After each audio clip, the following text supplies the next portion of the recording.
It's been a pretty good year for Retro Revival so far. And then out of the blue, after one full announcement and only one trailer, we got Zool Redimension on August 18th, 2021.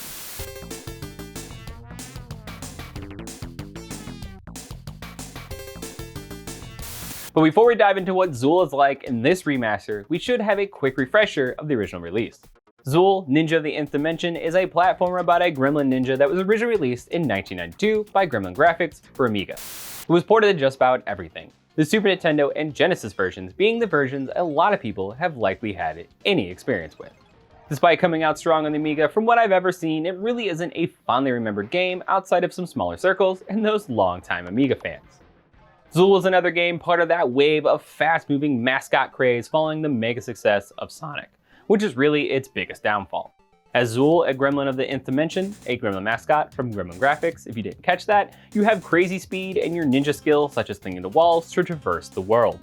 On paper, it has all of the potential to be a great game, but Zool starts to break down fairly quickly.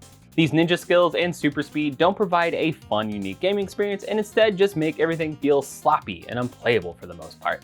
You move way too quickly and bounce around constantly off walls and platforms. You just don't seem to have much control over anything. This difficulty is compounded with everything being way too zoomed in for that. Zool reminds me of how they would lazily crop in ports to the Game Boy to try and compensate for that small screen, and it really just made a perfectly fine game much more uncomfortable to play on that tiny screen. Your screen in Zool just bounces everywhere, and enemies pop in at what seem like random. It just makes everything more frustrating than it should be. But we're not here to completely review the original version of Zool, nor do I want to be completely negative, but these issues needed to be pointed out before we talk about the remaster. But Zool is a pretty straightforward platformer.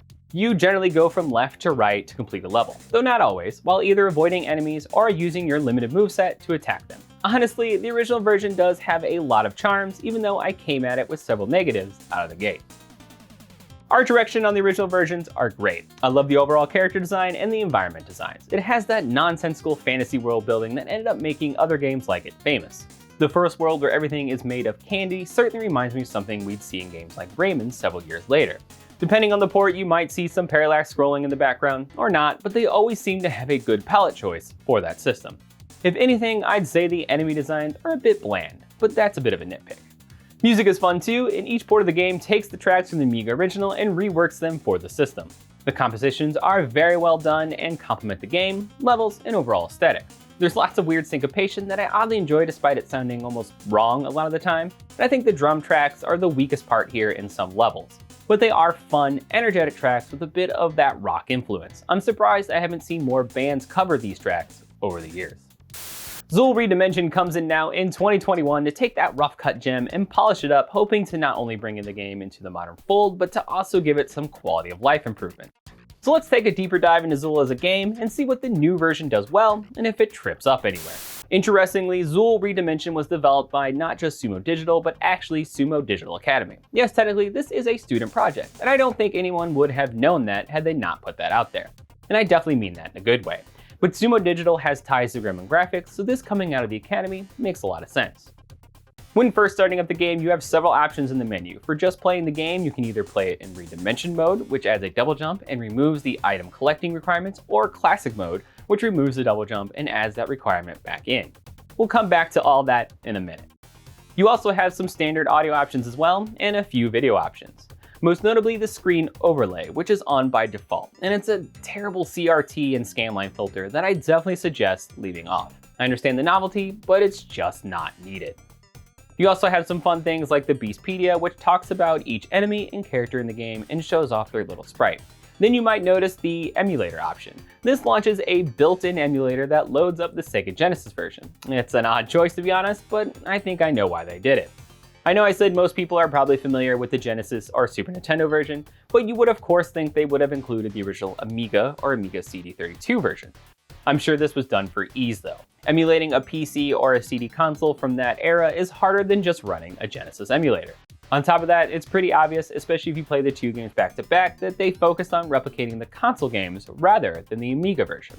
Obviously the Sega version being the one they pulled from the most, and just about everything except the music, which is fully based on the Amiga version. But booting into the game, you can see straight away it looks vastly different than the original versions, and I don't just mean that it's now in widescreen. It is super zoomed out. Zool is just a tiny little gremlin now, and we'll come back to that in a bit. The game starts with the cutscene from the originals, and our ninja friend has a crash landing. You are then put into a tutorial which will be helpful to new players and is short enough to not bother anyone familiar with the franchise. You have 3 attacks, a spin attack, a slide, and most importantly, your projectile attack. You can also jump on enemies, but your jump is so giant and fast it's unlikely you'll want to try to jump on many enemies rather than shoot them. And it's more of a defensive thing, or good for getting around the level. Like I said, Zool is a pretty straightforward platformer. You'll use your high-speed jumps, double jump now in this version, and a wall cling to traverse the levels. Usually from the left to right, but some levels have the ending in a more hidden spot. You achieve exiting a level by grabbing this little gold coin, by the way. Along the way, you'll spot these little boxes that throw out collectibles, and these are your checkpoints. In the originals, you had to hit these to activate them, which was very touchy, but now you just need to cross by them, and it's a much needed improvement. Speaking of those collectibles, as I mentioned earlier, the Redimension version removes the need to collect a certain amount of items per level in order to exit. Originally, depending on the port, you either had a set number or a percentage, but regardless, you had to meet that number in order to exit a level, and it generally got harder as the game went along. But now that is all gone. Grabbing little items in Redimension is only for points and completionism reasons. I'm not very into collectathons, so this is another great improvement from me. But don't worry, if you need that extra challenge, you can of course try the other game mode, but there is nothing stopping you from trying to collect the total amount, and in fact the end screens give you a little icon for the achievement if you do that. You can also do the same with the large collectibles in every level, such as the 3 boomboxes in the second world, and for completing the level without dying, or by completing the level in a certain time limit. Though don't ask me what those times are, I was never able to do that. Of course, what is a good platform without a few bosses? Zool obviously skews towards the weird in its boss collection. For real, there's a partly peeled banana with a spiked choker, and what is this horrifying clown thing? I hate it, I never want to see it again. But the bosses are fun for the most part, though they can be a bit frustrating on occasion. For example, some will eventually start bringing in normal enemies to flood the stage. These are annoying, but they also give you the opportunity to refill your life meter with hearts. There's often this constant shifting balance of difficulty versus fun. Honestly, can't think of much to say about the bosses. They are wacky and teeter on a fun or frustrating challenge. Just keep that clown with the raining blood away from me forever. Thanks. So Zool Redimension is a nice remake that definitely fixes some issues of the original, but it also creates some new ones. I said we would come back to how much of the level you see with the new widescreen presentation. Well, here we are. Honestly, I do not like the new perspective. I fully understand why they went this way. Not only does it take full advantage of the widescreen presentation, but it fixes how ridiculously claustrophobic the original Zool was. But it is way too far out here. I definitely wouldn't suggest this for couch playing. And yes, my eyesight is fine. In the original, enemies constantly felt like they were coming out of nowhere. Now I just can't keep track of them. They probably should have met in the middle a bit. You would already see more thanks to not being in 4x3. Also, the camera, or screen if you rather, still bounces like crazy. A lot of platformers have this issue, but since you rarely just run on a straight plane, it compounds it and makes it way more noticeable. This makes something that is already a bit of a sensory overload harder to keep track of. The game also kept that nice pixel art, but you just don't really get to enjoy it at this level. With the high speed and tiny sprites, I'm getting a very Jazz Jackrabbit vibe, which I never really noticed how similar they were until now. The bosses I just mentioned benefit the most from having so much room in your view. The bosses in the original ports can be ridiculously hard because you just have nowhere to go. They constantly barrage you with attacks and sit right on top of you. In Redimension, by contrast, you have this large arena to fight them in. This is the one part I will 100% say feels so much better. But the Redimension version also makes the game incredibly easy. I was able to beat the game on my first try and each try after that without any issue. Plus I can beat the game in about an hour and a half on this setting. Sure, you can just play the classic mode, but then you lose the new double jump and the item collecting change. There probably should have been 2 levels of difficulty or some sort of toggles plus the classic version.